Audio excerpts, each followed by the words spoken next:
जय हिंद दोस्तों, ज्ञानतू पे आपका स्वागत है। और सफर को आगे बढ़ाते हुए और इस कारवा को आगे बढ़ाते हुए आज हम लोग पहुंच चुके हैं प्रैक्टिस सेट 10th पे। इसी के बीच में मैं आपका थोड़ा सा समय लूंगा और आपको बताना चाहूंगा कि हमारे जो YouTube का चैनल है या हमारा जो ज्ञानतू.com है उस पे रीजनिंग की क्लासेस और मैथ की क्लासेस भी कंटिन्यूअसली जारी है। और ज्ञानतू की पूरी टीम आपको सपोर्ट करने के लिए, आपके भविष्य को सुनिश्चित करने के लिए, आपकी सफलता को सुनिश्चित करने के लिए सारे टीचर लगे हुए हैं। तो चलिए बिना समय व्यतीत किए हुए आज शुरू करते हैं प्रैक्टिस सेट 10th। 10वां प्रैक्टिस सेट है आज। और यह क्या करते हैं हम लोग, पहले क्वेश्चन से शुरुआत करते हैं। पहला क्वेश्चन है हमारा, भारतीय नेपोलियन की उपाधि किसे दी गई थी या दी गई है? भारतीय नेपोलियन की उपाधि किसको दी गई है? तो यह जो क्वेश्चन है, यह क्वेश्चन आप डायरेक्ट कर सकते हैं। भारतीय नेपोलियन की उपाधि किसे दी गई? चंद्रगुप्त मौर्य को, समुद्रगुप्त को, चंद्रगुप्त प्रथम को या हर्षवर्धन को? 4 ऑप्शन निकल करके आते हैं। तो भारतीय नेपोलियन की उपाधि चंद्रगुप्त को दी गई, समुद्रगुप्त को दी गई, चंद्रगुप्त प्रथम को या हर्षवर्धन को? तो समझिएगा, यह जो सम्राट थे, वो जो सम्राट का नाम जो है इस ऑप्शन में है। थोड़ा सा हिंट्स देते हैं आपको। इनका कार्यकाल है 330 से 380 ईसा पूर्व। कब से कब तक है? 330 से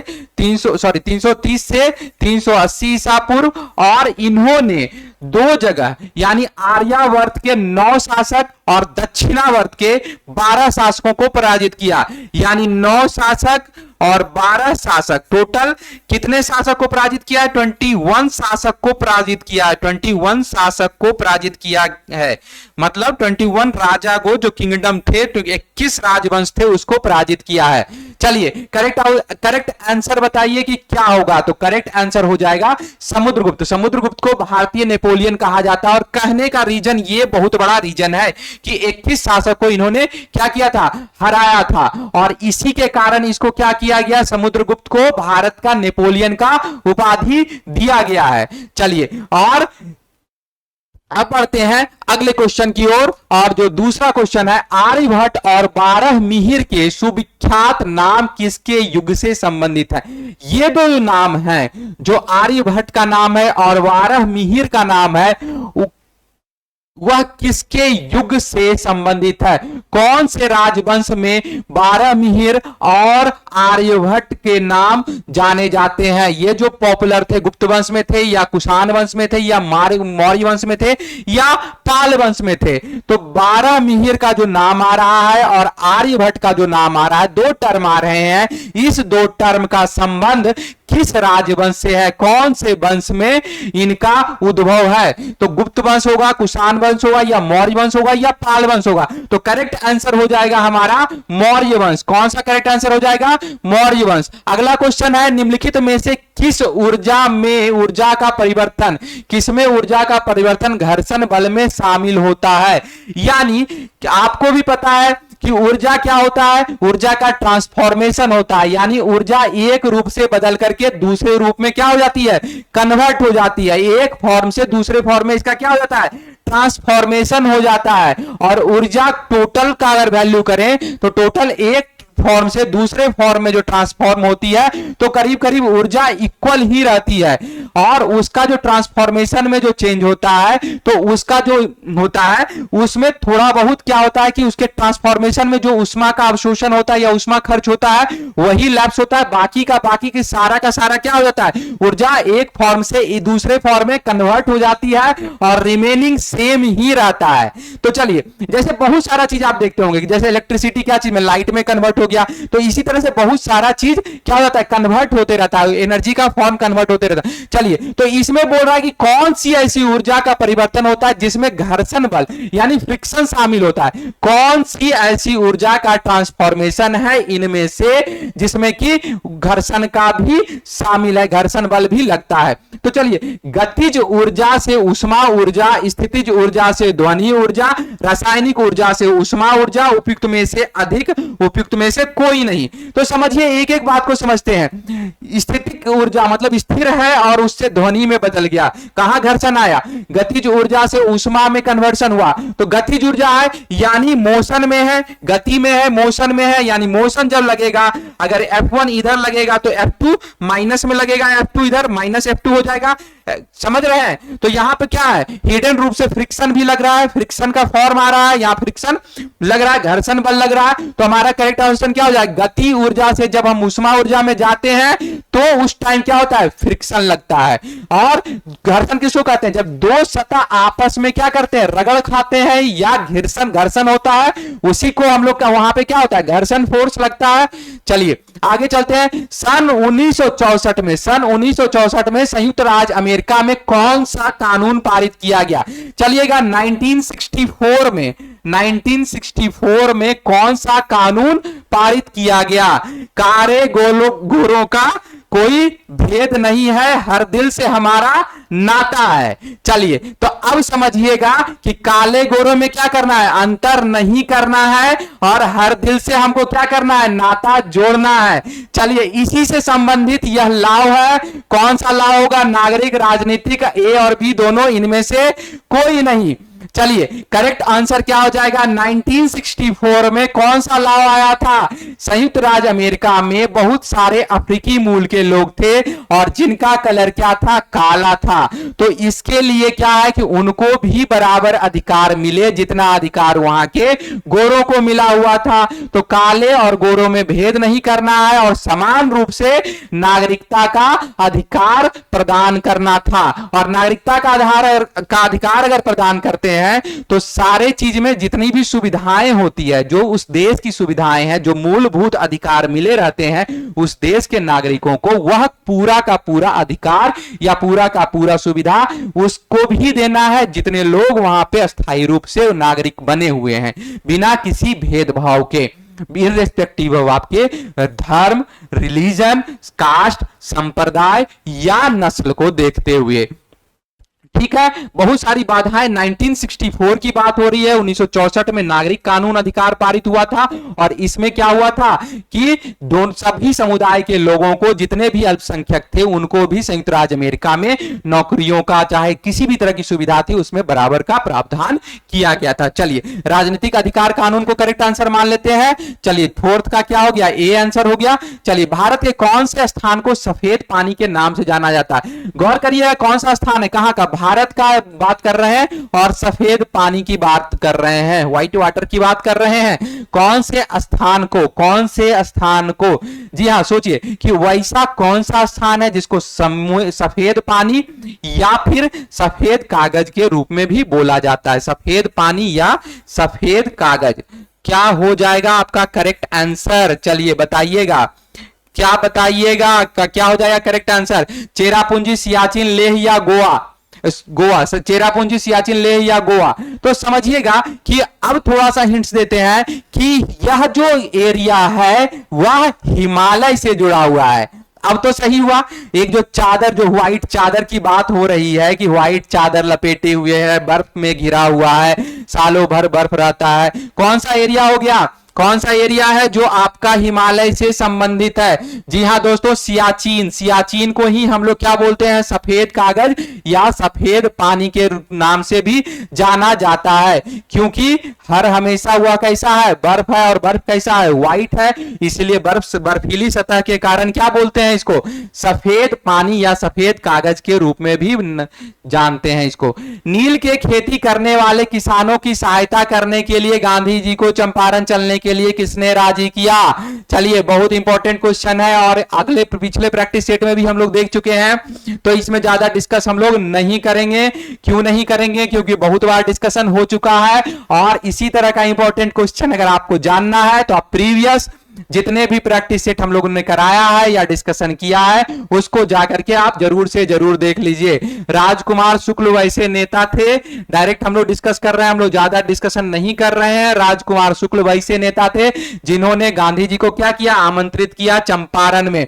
और चंपारण में जब आमंत्रित किया तो क्या हो गया? क्या हुआ था? किस लिए किया गया था? तो नील की खेती, क्वेश्चन भी वही बोल रहा है कि नील की खेती करने के विरोध में इनको बुलाया गया था और इस आंदोलन जो है सफलतापूर्वक क्या हो गया था? कंप्लीट हो गया था। चलिए आगे बढ़ते हैं। आगे इसमें नहीं डिस्कस करेंगे क्योंकि पिछले क्वेश्चन में, पिछले प्रैक्टिस सेट में हम लोग क्या कर चुके हैं? ऑलरेडी डिस्कशन हो चुका है। जालियांवाला बाग हत्याकांड से ठीक पहले कौन सी घटना घटी थी? चलिए 3-4 घटना हुई थी उसी सरम में, उस सीक्वेंस में 3-4 घटना हुई है। उसमें से आपको बताना है कि कौन सी ऐसी घटना हुई थी जालियांवाला बाग के पहले। तो जालियांवाला कोई जो कांड हुआ उसके पहले क्या हुआ था? एक कानून पास किया गया था, एक कानून पास किया गया था। उसी के विरोध में यहां पे क्या किए थे लोग? क्या कर रहे थे? अपना ये मीटिंग कर रहे थे या फिर क्या हो रहा था? सभा चल रही थी और उसी में क्या किया गया था? जनरल ओ डायर ने आकर के क्या किया था? अंधाधुंध फायरिंग करवा दी थी। चलिए कौन सा एक्ट पारित किया गया था? जालियांवाला एक क्या रॉलेट एक्ट पारित हुआ था या नहीं हुआ था? रॉलेट एक्ट पारित हुआ था। जालियांवाला बाग के हत्याकांड के ठीक पहले 1919 में रॉलेट एक्ट को पारित किया गया था और मार्च 1919 में, यानी रॉलेट एक्ट मार्च 1919 में क्या हो गया था? कानून का रूप ले लिया था। और कितना कैसा खतरनाक कानून था, याद करिए कैसा खतरनाक कानून था, थ्योरी में पढ़े होंगे। मार्च 1919 में क्या किया गया? इसको कानून के रूप में पारित कर लिया गया। चलिए जालियांवाला बाग हत्याकांड।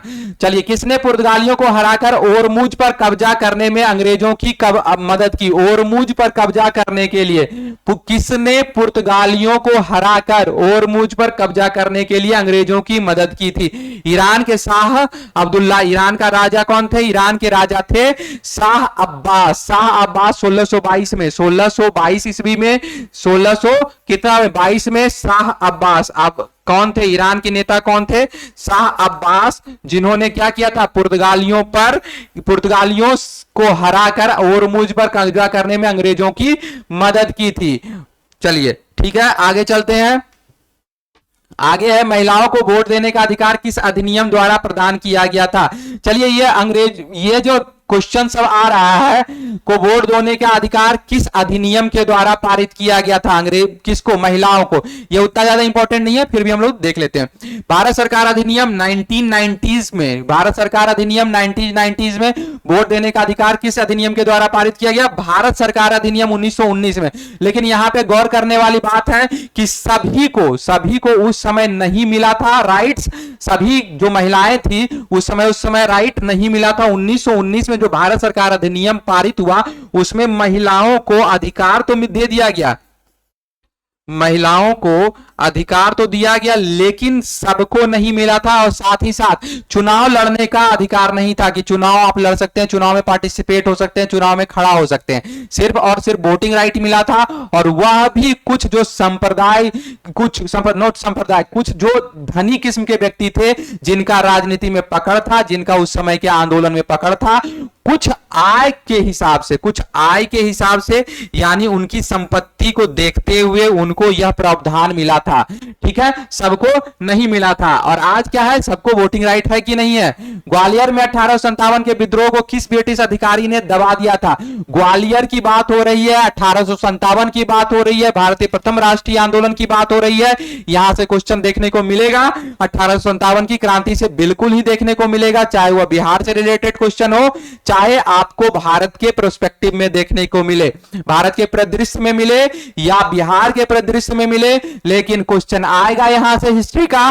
तो चलिए 1857 का विद्रोह, 1857 का वैसा विद्रोह बताना है जिसमें ब्रिटिश अधिकारी को, कौन सा ब्रिटिश अधिकारी है जिसने दबा दिया था? चलिए निकोलस और हडसन, कॉलिन कैंपबेल, जनरल ह्यू रोज या मेजर विलियम टेलर। चलिए करेक्ट आंसर बताइए, गेस करके बताइए। चलिए आपको थोड़ा समय देते हैं, करेक्ट आंसर बताइए।